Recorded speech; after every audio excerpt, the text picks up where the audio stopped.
Profundizamos ahora en el sentido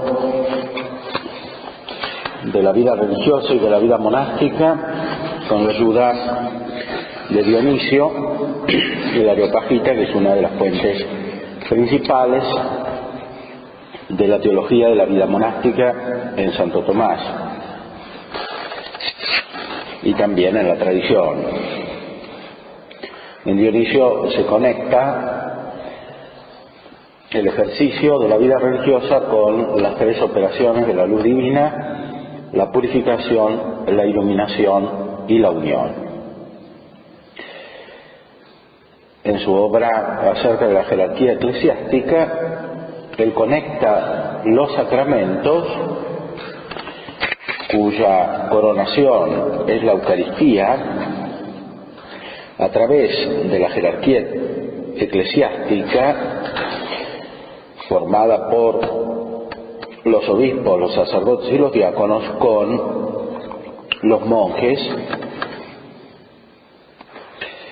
que reciben la perfección.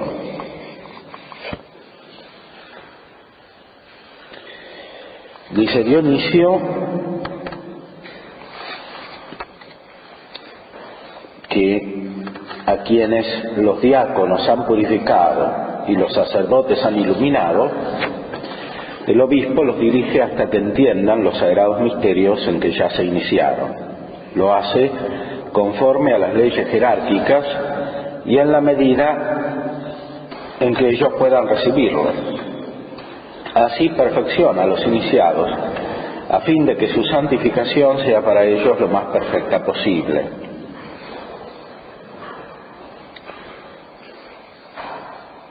Después de la jerarquía, entonces, del orden sagrado, sigue la de los monjes, el orden de los monjes.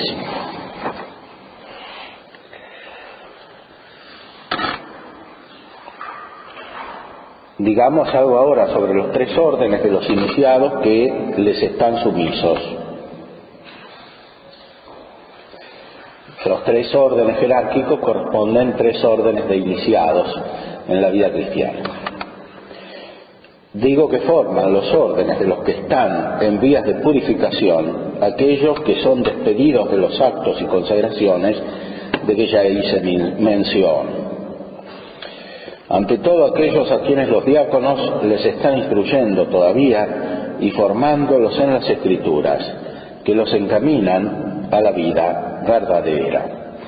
Es decir, los catecúmenos todavía no pueden participar plenamente en la liturgia de la Eucaristía y por eso antiguamente eran alejados de la celebración por los diáconos. Los diáconos los purifican, instruyéndolos en las Escrituras. Este es un tipo de apostolado específico que corresponde, sobre todo en la evolución posterior de la Iglesia, al apostolado de los laicos. Los laicos son los que llevan la palabra de Dios a los que están más lejos. El orden del diaconado es como la culminación de la vida laical consagrada en un sacramento. El diaconado no es propiamente sacerdocio, pero sí es orden sagrado. Y está conectado, según Dionisio, con esta operación de la purificación. A continuación, aquellos que siguen instruyéndose en las buenas obras de la Escritura para volver a la vida santa de que se apartaron. Estos son los que cayeron en los pecados.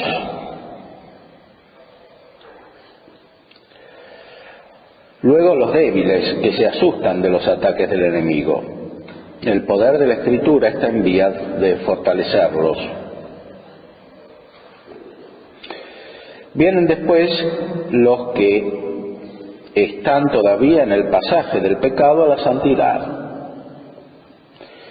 Finalmente, los que carecen aún de perseverancia, aunque se sienten atraídos por la virtud y la firmeza. Todos estos no están plenamente insertados en la vida cristiana. Son como los que no son perfectamente principiantes en la vida espiritual, como hemos descrito anteriormente, los que van y vienen de las parroquias.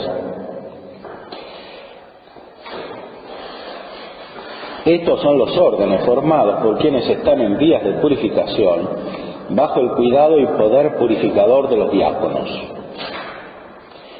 Gracias a este poder pueden aquellos acceder a la contemplación y a la comunión iluminadora de los sacramentos más luminosos que podrán recibir después, cuando estén asentados en la vida cristiana. Forman el orden intermedio los que se inician en la contemplación de algunos misterios sagrados y que, estando ya bien purificados, participan de ellos según su capacidad. Este grupo, para su iluminación, se ha confiado a los sacerdotes. Evidentemente, a mi parecer, estando purificados de cualquier mancha oculta y con mentes sólidamente formadas en santidad, los miembros de este grupo llegan a conseguir un estado habitual de contemplación. Participan en la medida de sus fuerzas de los símbolos sagrados, y esta contemplación y comunión los llena de santa alegría. En la medida de sus fuerzas y gracias a su capacidad ascensional, se elevan hasta el amor divino de lo que ya conocen. A este orden llamo yo pueblo santo. El pueblo santo no es todo el pueblo, como se dice ahora, el pueblo fiel de Dios o el pueblo santo es el pueblo que está asentado en la contemplación, o sea, los que tienen la vida cristiana perfecta en la contemplación de los misterios a través de los símbolos, es decir, a través de la liturgia. Ha sufrido una purificación completa, por lo cual es apto para la visión sagrada y comunión de los sacramentos más luminosos en cuanto es posible. Por eso participan plenamente de la liturgia y ven todo lo que sucede en la liturgia, porque son capaces de contemplar a través de lo que sucede. Los otros todavía no son capaces y por eso están apartados de la Iglesia en la celebración de la Eucaristía.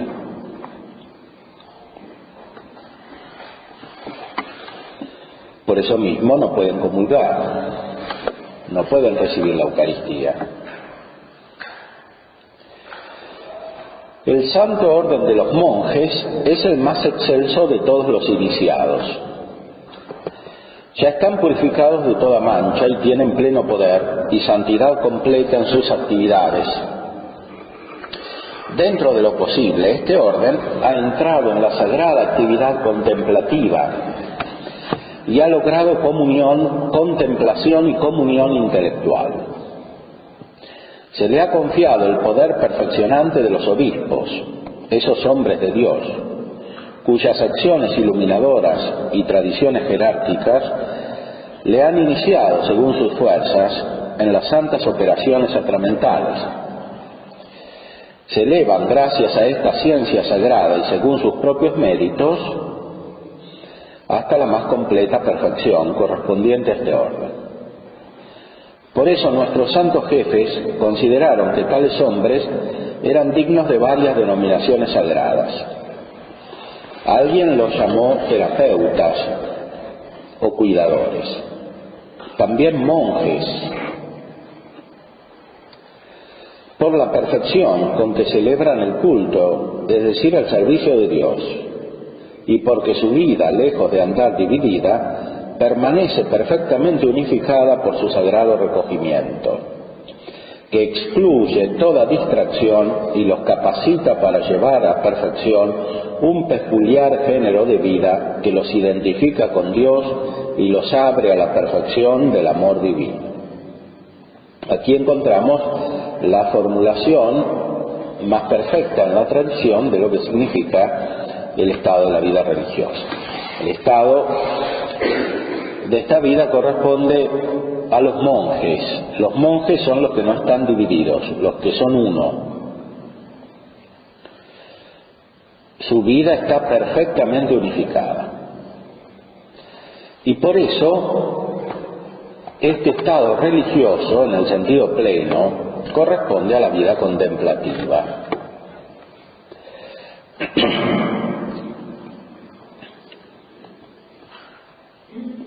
Esta vida contemplativa se realiza también en el servicio, por eso los llama terapeutas, los que sirven o incluso producen una terapia, es decir, una curación, un cuidado. Esta es una terapia espiritual.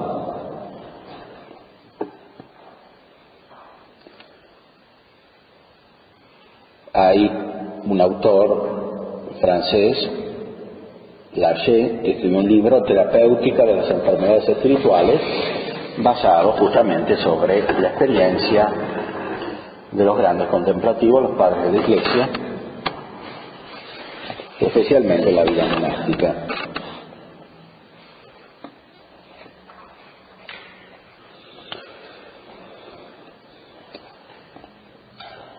El nombre de monjes le corresponde a la perfección con que celebran el culto, el servicio de Dios.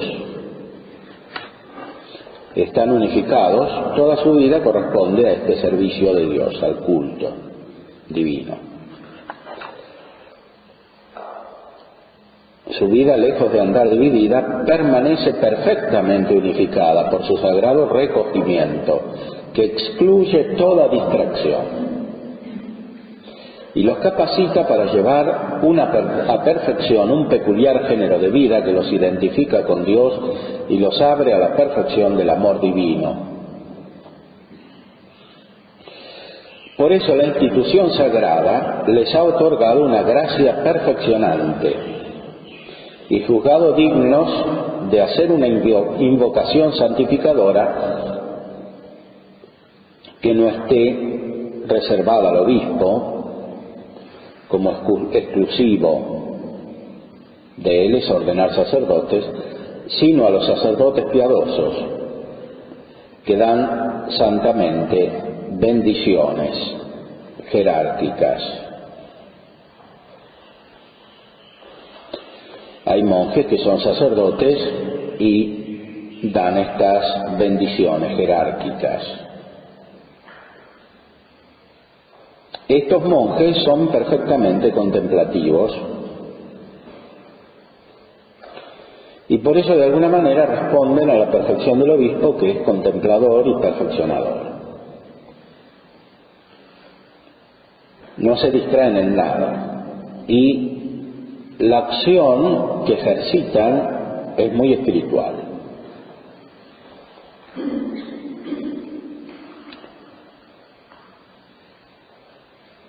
¿Cómo se realiza la consagración de un monje? Explica el texto de la jerarquía eclesiástica. El sacerdote, puesto de pie frente al altar, canta la invocación de la consagración de un monje. Este se coloca de pie detrás del sacerdote y no se arrodilla ni con una ni con las dos rodillas. No se le imponen las escrituras sobre la cabeza. Todo esto correspondía a la ordenación sacerdotal o episcopal. No hace más que estar de pie mientras el sacerdote canta sobre él la invocación mística. Al final de esta, el sacerdote se acerca. Antes que nada, le pregunta si está dispuesto a rechazar las obras y los mismos pensamientos que puedan crear división en su vida. Le recuerda las normas reguladoras de la vida perfecta y claramente le advierte que no ha de contentarse con vida de simple medianía. Una vez que el iniciado promete hacerlo, el sacerdote le marca con la señal de la cruz, le corta el pelo e invoca a las 3 personas de la Deidad Santísima. Le despoja de sus vestiduras e impone el nuevo hábito.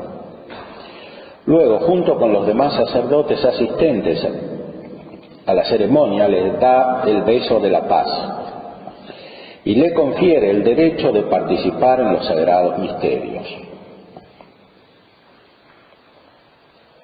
Este tipo de vida monástica es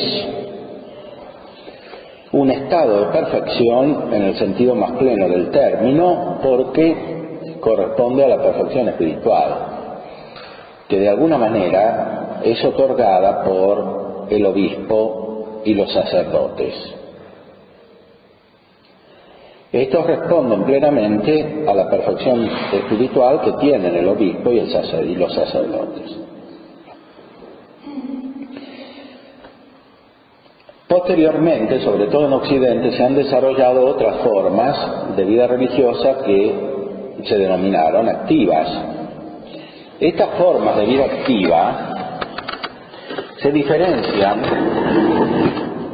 de la que describe Dionisio en cuanto corresponden a los medios para llegar a la perfección. Dionisio, en cambio, describe un tipo de vida religiosa que consiste ya en una perfección. Y por eso lo que describe Dionisio se acerca más al tipo de vida religiosa que Santo Tomás describe como contemplativa. Esta vida de los monjes es una vida muy perfectamente contemplativa, a tal punto que, en cierta manera, transmiten aquello que han recibido.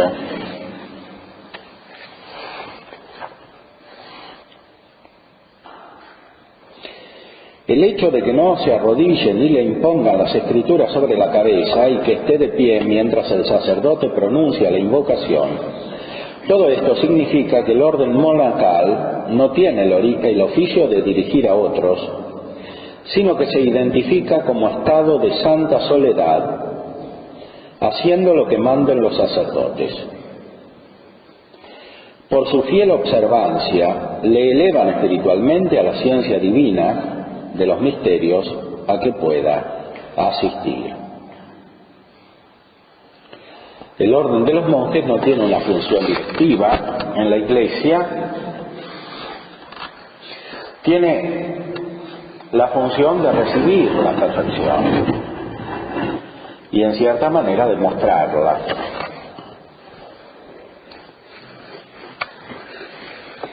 La función directiva la tienen los sacerdotes.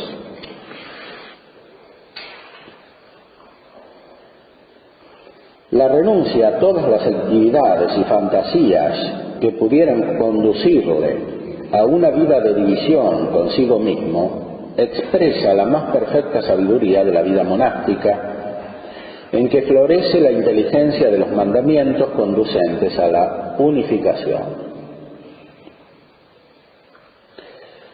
Estos mandamientos se resumen en el de la caridad, por eso la vida religiosa es de perfecta caridad. No solamente se contempla a Dios para llegar a la caridad perfecta, sino que se lo contempla en la caridad perfecta.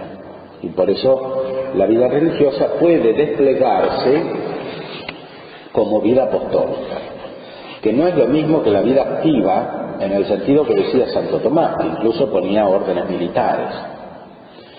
Es evidente que no es lo más perfecto para contemplar, hacer guerras y estar matando gente. O muchas otras actividades que son más bien preparatorias para la perfección. Esto ha sufrido una evolución a lo largo de los siglos y la vida religiosa se ha concebido de una manera siempre más espiritual y la acción de los religiosos se ha concebido siempre más como una acción apostólica, no como una acción que prepara la contemplación, sino una acción que surge de la contemplación. Lo cual no significa que siempre se haya cumplido. Y tampoco significa que no sea útil que haya órdenes activas en el sentido primero del término, es decir, de los que se preparan a la contemplación. Por ejemplo, para que entren los que mataron a su mujer u otros semejantes.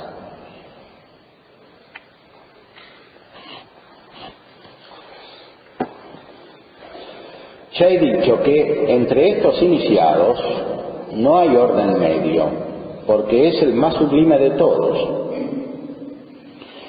De ahí que sea perfectamente correcto para individuos del orden medio lo que frecuentemente está prohibido a los monjes. Estos individuos del orden medio son los que pertenecen al pueblo santo de Dios. Viven en el mundo, pero son santos. Los monjes no pueden hacer lo mismo que estos. De ahí,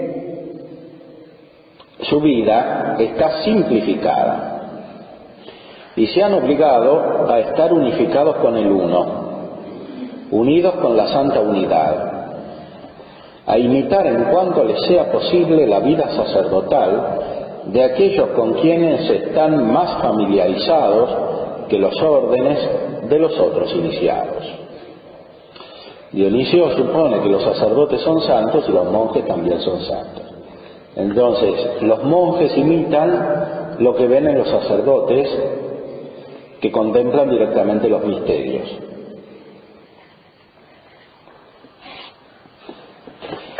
La señal de la cruz proclama, como ya he dicho, la muerte de todo deseo carnal.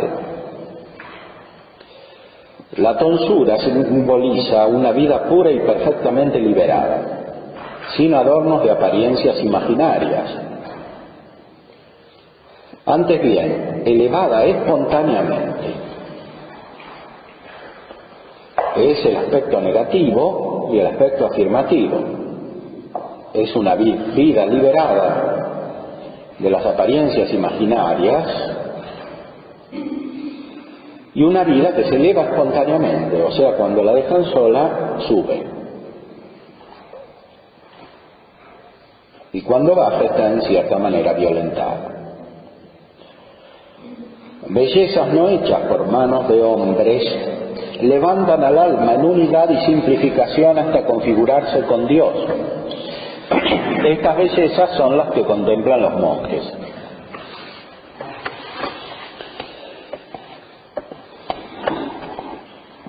Contemplando estas bellezas se elevan a configurarse con Dios. El despojarse del antiguo vestido y ponerse otro diferente representa el paso de la vida santa de orden mediano a otro de mayor perfección. Porque la ceremonia del nacimiento en Dios lleva consigo el cambio de vestido para significar la elevación espiritual de una vida purificada hasta las más altas cumbres de la contemplación e iluminación. Aquello que se inicia en el bautismo se perfecciona conscientemente en esta introducción en la vida monástica, que para Dionisio es como una consecuencia del orden sacramental, es como una respuesta al orden sacramental. El beso que dan al iniciado, el sacerdote y los demás asistentes es muestra del santo estado de comunión en que se unen todos los configurados con Dios por lazos gozosos de amor mutuo y congratulación, porque todos estos que contemplan las bellezas de Dios se hacen amigos.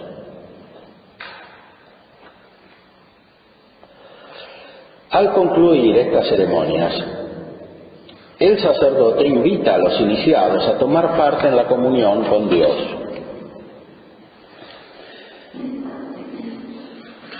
Esto muestra de forma sagrada que el iniciado, si alcanza realmente el estado monástico y de unificación, no solo va a contemplar los misterios que le son a él manifiestos, ni vivirá solamente como los del orden medio, en comunión a través de los símbolos.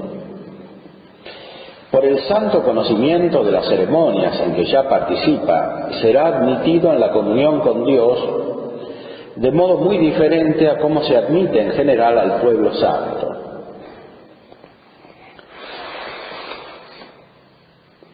El monje va más allá de los símbolos.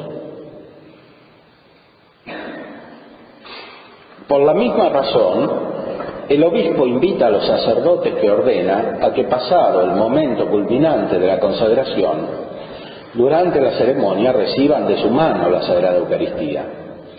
Esto es así no solo porque recibir los misterios sagrados es el punto culminante de la participación jerárquica, sino también porque todos los órdenes sagrados participan, cual a su manera, en el don divino de la comunión, por estar espiritualmente elevados y más o menos deificados. Todos los sacramentos participan de la Eucaristía y también en la consagración monástica. Resumamos ahora: los santos sacramentos proporcionan purificación, iluminación y perfección. Los diáconos forman el orden que purifica, los sacerdotes el de la iluminación, los obispos que viven configurados con Dios constituyen el orden de los perfectos. Los que están en vía purgativa, mientras duren en tal estado, no participan ni de la visión de los misterios ni en la comunión sagrada. Orden de contemplativos es el pueblo santo. Constituyen el orden de los perfectos los monjes, porque han unificado sus vidas. Así, santa y armoniosamente dividida en órdenes según las revelaciones divinas, nuestra propia jerarquía presenta la misma estructura que las jerarquías celestes. Conserva con especial cuidado las propiedades que la asemejan y configuran con Dios.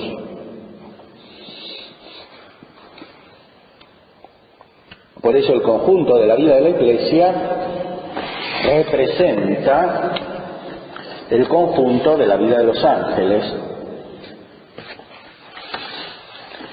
Y por eso decía Blosio que es necesario llegar a ser como ángeles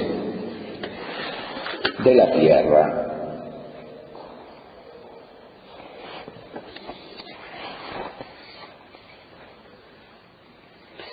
Esta doctrina acerca de la vida monástica la desarrolla Santo Tomás,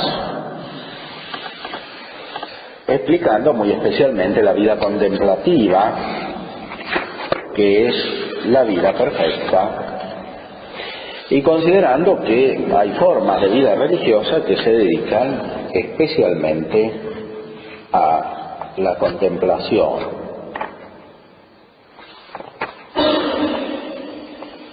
Siguiendo a Dionisio, explica que los obispos deben ser perfectos en la vida espiritual y los monjes, en el sentido pleno, es decir, los que tienen esta vida contemplativa, responden a la perfección de los obispos.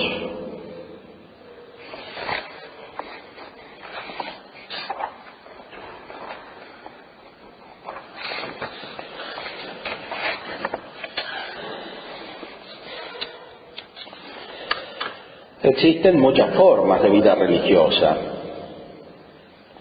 Lo que Dionisio describe como perteneciente a todo el pueblo de Dios, a lo largo de la historia se fue como reproduciendo dentro de la vida religiosa.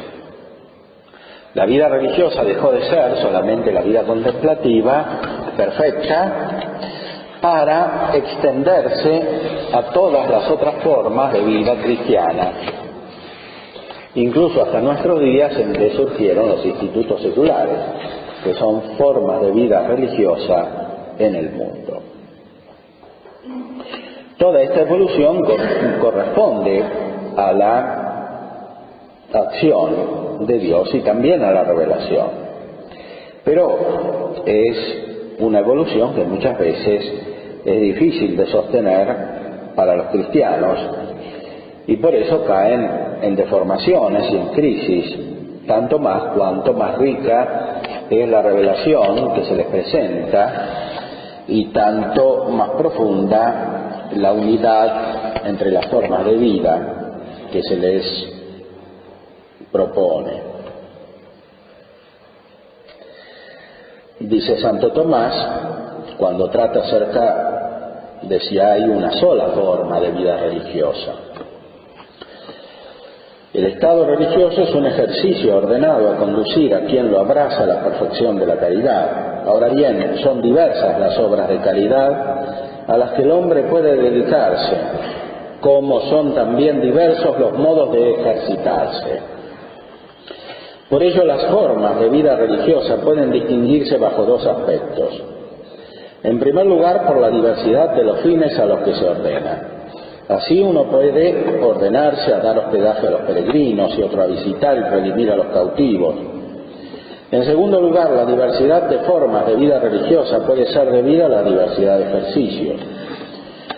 En una, por ejemplo, se castiga el cuerpo mediante la privación de alimentos, en otra mediante la práctica del trabajo manual, en otra mediante la desnudez, etc. Pero dado que el fin es lo principal en todo, es mayor la diversidad de formas de vida religiosa derivada de los diversos fines a los que se ordenan que la derivada, que la originada por los distintos ejercicios. Estos diversos ejercicios, tanto más cuanto más externos son, van preparando la perfección de la vida religiosa, que es la perfección contemplativa que está descrita por Dionisio como correspondiente a los monjes perfectos.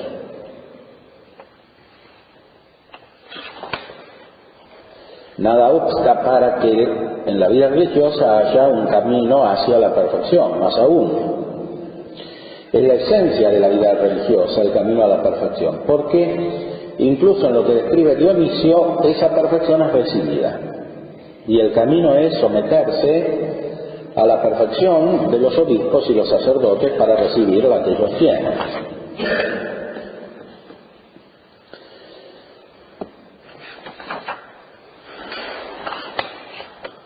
Por eso puede haber órdenes dirigidas inmediatamente a diversos fines, aunque, como hemos ya considerado, el fin principal es siempre uno.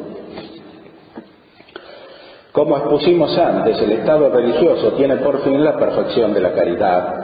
Comprende el amor a Dios y al prójimo. Ahora bien, el amor de Dios se ordena directamente, al amor de Dios se ordena directamente la vida contemplativa, que se propone dedicarse solo a Dios. Mientras que del amor al prójimo se ocupa la vida activa, que ayuda al prójimo en sus necesidades. Y así como la caridad hace que se ame al prójimo por Dios, así también la ayuda prestada al prójimo es servicio hecho a Dios. Según se dice en Mateo 25, lo que hicisteis al más pequeño de mis hermanos, a mí me lo hicisteis. De ahí que esos servicios hechos al prójimo, en cuanto que dicen relación a Dios, se llamen sacrificios, conforme a lo que dice en Hebreos 13, de la beneficencia y de la mutua asistencia no os olvidéis que en tales sacrificios se complace Dios. Y puesto que es propio de la religión ofrecer sacrificios a Dios, como ya dijimos, síguese que pueden algunas órdenes dedicarse a obras de vida activa. Por ello, en las colaciones de los padres, el abad Nesteros dice, distinguiendo los diversos fines de las órdenes: algunos fijan su deseo en la soledad del desierto y en la pureza del corazón. Otros se dedican a instruir a los hermanos y a cuidar a los monasterios, mientras que otros encuentran su deleite en la hospitalidad. En todas las formas, se da el servicio divino, y por eso los monjes son terapeutas.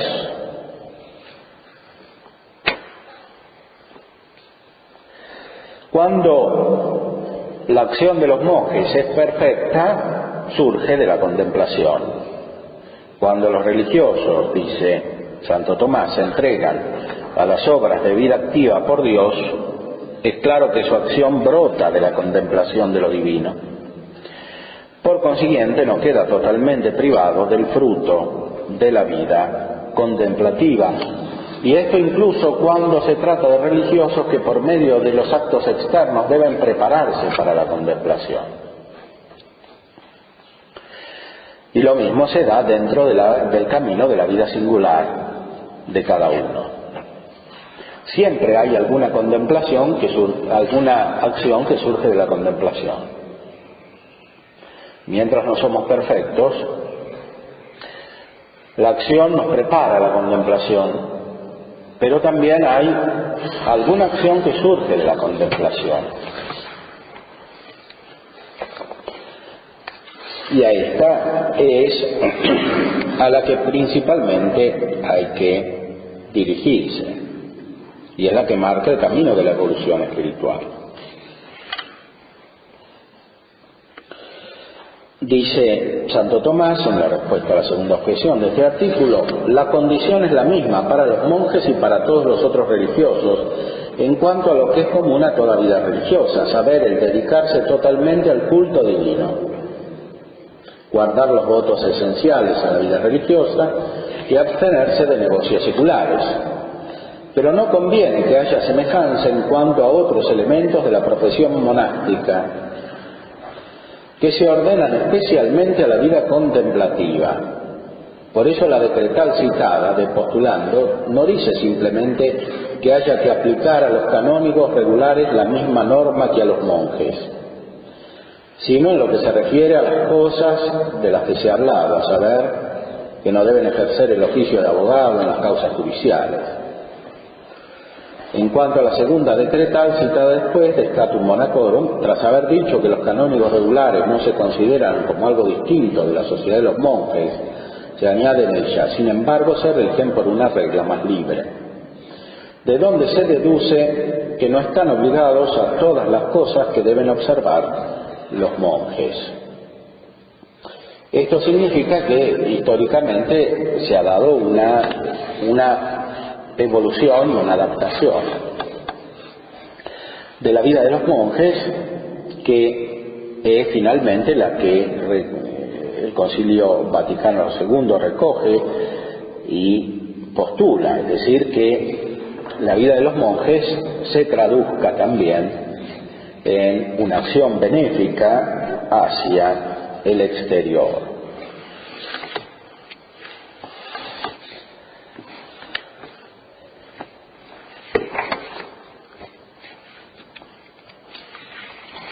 Santo Tomás,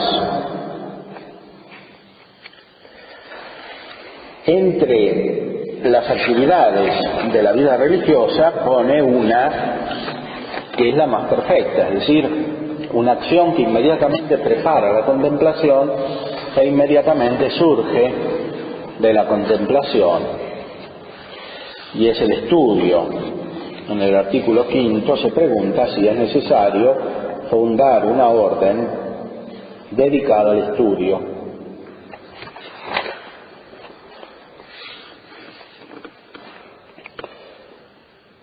Y explica en el ser contra que San Jerónimo, en su carta Paulinum, lo invita a instruirse dentro del estado monástico, diciéndole: aprendamos en la tierra la ciencia que ha de perdurar en el cielo.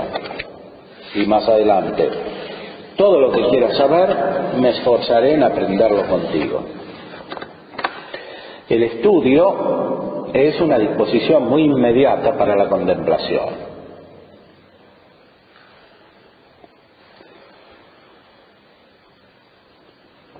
Como ya se expuso antes, la vida religiosa puede ordenarse a la vida activa y a la contemplativa. Y entre las obras de la vida activa son las principales las que se ordenan directamente a la salud de las almas, como la predicación y otras similares. Por tanto, el estudio de las letras es propio del estado religioso por triple motivo. En primer lugar, por lo que toca a la vida contemplativa, a la cual ayuda el estudio de las letras de dos maneras.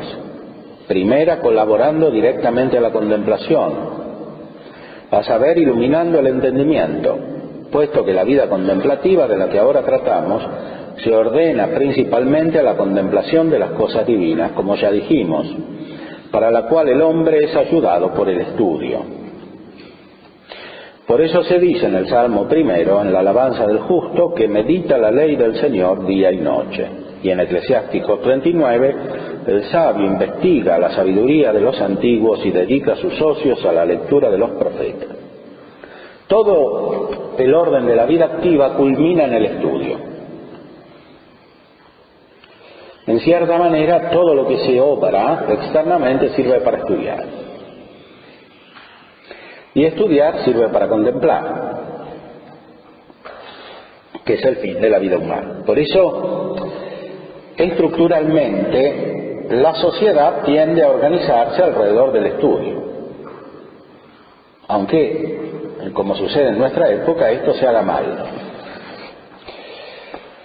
Sin embargo, lo que sucede en nuestra época es, en cierta manera, ocasión de perfección, porque lo que se hace mal se puede transformar en un bien,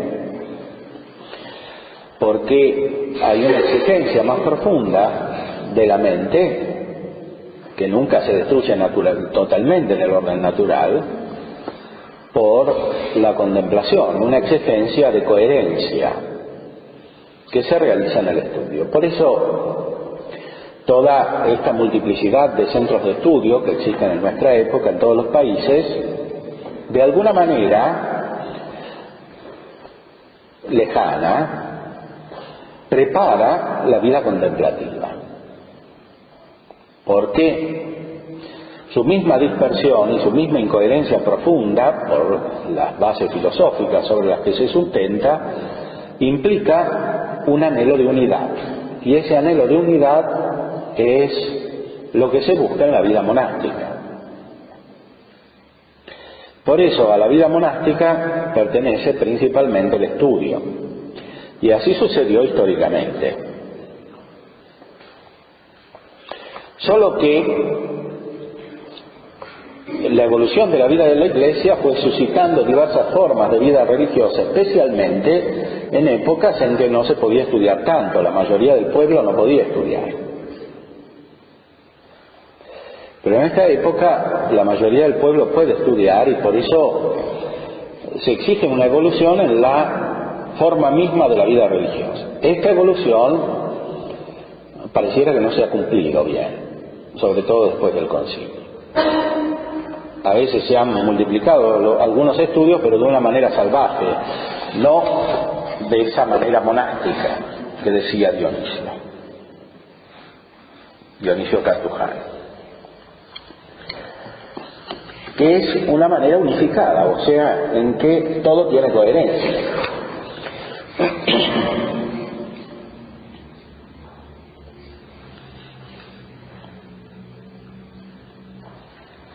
Y esto evidentemente surge de la doctrina de la Iglesia auténtica, ortodoxa, de la fe ortodoxa, como decía San Juan Damasceno, que encontramos en la Escritura, en la tradición, y que está certificada por el Magisterio. Pero también el estudio tiene otra función, tiene una función ascética. Purifica las potencias interiores y prepara la operación de la inteligencia, cuando está bien hecho, evidentemente. Segunda, colaborando indirectamente, apartando los obstáculos a la contemplación, es decir, los errores, que son frecuentes en la contemplación de las cosas divinas por parte de aquellos que desconocen las Escrituras. Por eso lo que se puede realizar en muchos años de vida activa, incluso religiosa, se puede reemplazar en poco tiempo de estudio.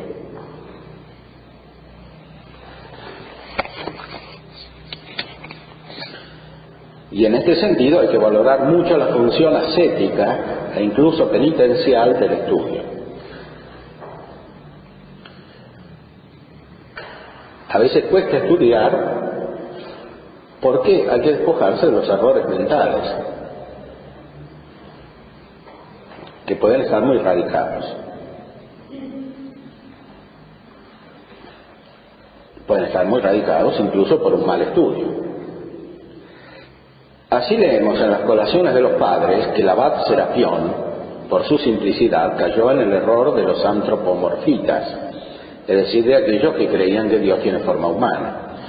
Por eso dice San Gregorio, en el 7º libro de las Morales, algunos buscando en la contemplación más que aquello de que son capaces, caen en errores perversos, y descuidando el ser humildes discípulos de la verdad, se hacen maestros de los errores, como esas religiosas que sostienen el matrimonio gay, quién sabe qué teología han estudiado. Esa teología hace caer en disparates, porque se basa en filosofías que confunden la mente. Como dice Hegel, la filosofía racional de la modernidad termina en la locura. Para Hegel hay que pasar por la locura para llegar al conocimiento racional. Y en muchos, sin saberlo, se produce este efecto. Por eso el estudio debe ser adecuado a la capacidad de cada uno. Pero es mejor equivocarse pensando que la persona es más capaz de lo que es que pensar que es menos capaz de lo que es. Porque el primer error se puede fácilmente subsanar, en cambio el otro no se puede reparar fácilmente, especialmente cuando dura mucho.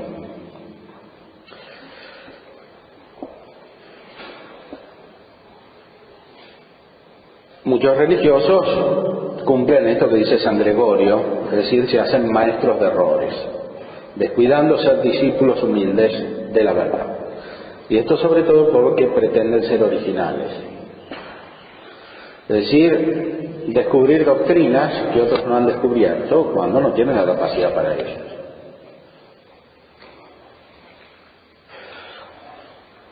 En segundo lugar, el estudio de las letras es necesario a toda orden religiosa fundada para predicar y para ejercer otros ministerios semejantes. De ahí que diga el apóstol en Tito 1 sobre el obispo, del que es propio el ejercicio de esta función, que se ajuste a la doctrina de suerte que pueda exhortar con doctrina sana y arguir a los contradictores. No es objeción contra esto el hecho de que los apóstoles fueron enviados a predicar sin haber estudiado letras, porque, como dice San Jerónimo en su carta Paulinum, todo cuanto con el estudio y la meditación diaria de la ley suele darse, lo sugería el Espíritu Santo. O sea, directamente para explicar la palabra de Dios, sea en la forma de la predicación, en el sentido estricto, que es la homilía, sea en la forma de la predicación en sentido amplia, que es toda enseñanza de la palabra de Dios. Es muy necesario el estudio porque se basa sobre la escritura y sobre la tradición. Y los documentos de la tradición son principalmente escritos, y es necesario saber interpretarlos porque son antiguos y no puede accederse a uno sin accederse también a los otros, porque se complementan mutuamente, así como completan lo que explica la Escritura. Y esto es todavía más necesario en nuestra época, en que la mentalidad corriente es más alejada, sea de la Escritura como de los documentos de la tradición. Es más necesario el estudio en nuestra época que en otras épocas. Por eso el Concilio Vaticano II, en el decreto sobre la formación sacerdotal, lo exige de una manera superior a los que se preparan para el ministerio sacerdotal, fundándose sobre la doctrina de Santo Tomás. En tercer lugar, el estudio de las letras es conveniente a toda orden religiosa en cuanto a lo que es común a todas ellas, puesto que es útil para evitar la concupiscencia de la carne. Aquí está la función penitencial del estudio. A muchos no les gusta estudiar y estos son los que más necesitan estudiar. Esta es una penitencia espiritual que vale más que la penitencia corporal.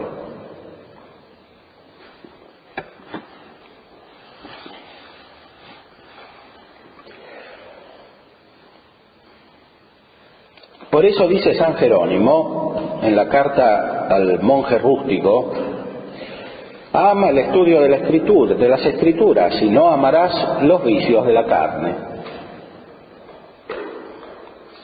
En efecto, aparta el alma de pensar en la lujuria, que es el vicio que más directamente se opone a la vida contemplativa y produce la torpeza mental. La meditación de las Escrituras y todo lo que dispone a esta meditación de las Escrituras en los documentos de la tradición aparta el alma de la lujuria, que no es solamente lujuria carnal, sino también lujuria espiritual, como dicen Dionisio y San Juan de la Cruz. Es un modo de pensar lujurioso, es decir, sensualizado.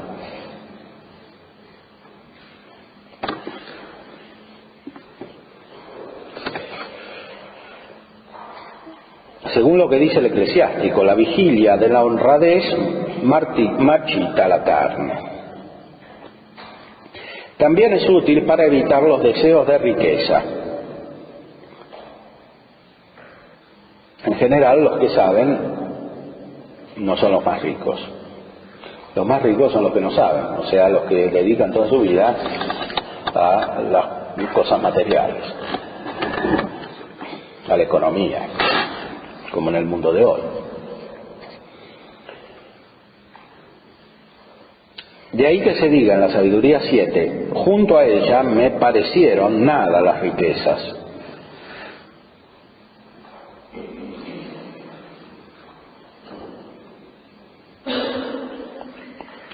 En el primer libro de los Macabeos 12 se dice: no hemos necesitado de ninguna de ellas, es decir, de las ayudas externas, porque tenemos para nuestro consuelo los santos libros entre las manos. Es igualmente útil para formar en la obediencia. A este respecto dice San Agustín en De Operibus Monacorum: qué perversidad es esta de no querer acomodarse a lo que se lee, teniendo tanta afición a la lectura.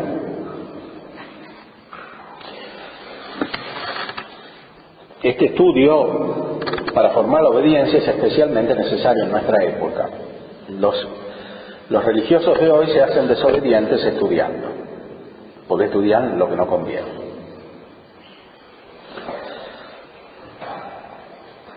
Es decir, estudian lo que el magisterio de la Iglesia dijo que no hay que estudiar, y lo que hay que estudiar no lo estudian. Entonces, con esa actitud destruyen toda la vida religiosa que se basa sobre la obediencia. E incluso la vida cristiana que se basa sobre la obediencia de la fe. Estudiar lo que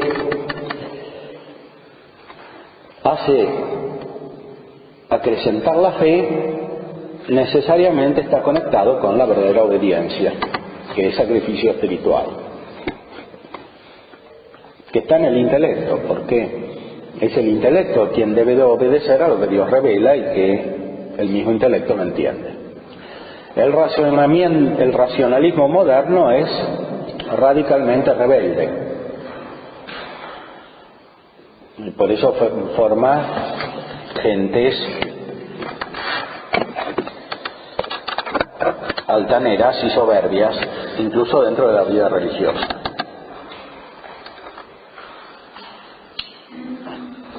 Y concluye Santo Tomás: por lo tanto, es evidente que es totalmente legítimo el fundar una orden religiosa para el estudio de las letras. Él en el texto dijo mucho más. En realidad todas las órdenes religiosas tienen que estudiar. Y esto, evidentemente, con la evolución del tiempo, es lo que recoge el magisterio de la Iglesia y proviene y corresponde a la mente del Concilio Vaticano II para nuestra época. Siempre hubo algunos que pensaron que el estudio puede dañar y que crea divisiones. Muchos lo piensan ahora. Algunos artificialmente han suprimido el amor al estudio porque los que estudian producen problemas. Por ejemplo, en una orden religiosa actual, si alguien estudia seriamente y descubre que lo que dice Santo Tomás tiene razón, es visto mal por los demás, que creen que Santo Tomás no tiene razón y que tienen una concepción totalmente opuesta. Esta división es mal vista por los superiores incompetentes y reprimen el amor al estudio de una manera inconsiderada. Este proceso se da de muchas maneras en nuestra época, no solamente en la vida religiosa, también en las diócesis, etc.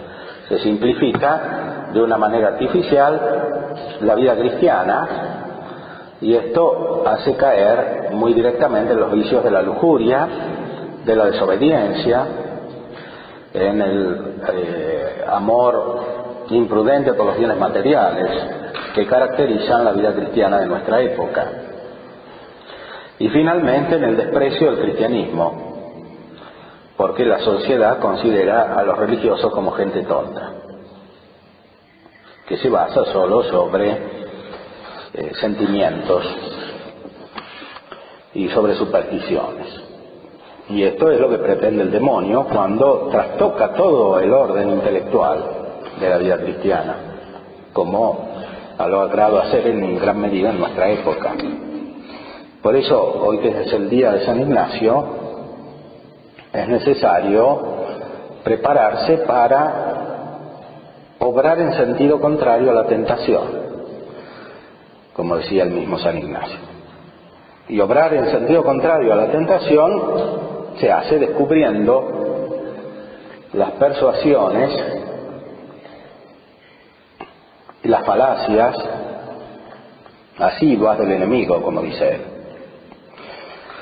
que no están tanto en las incitaciones a los placeres de la carne o en la rebelión contra los superiores por cualquier motivo, sino que están en estos motivos profundos que van destruyendo la vida cristiana en nuestro tiempo.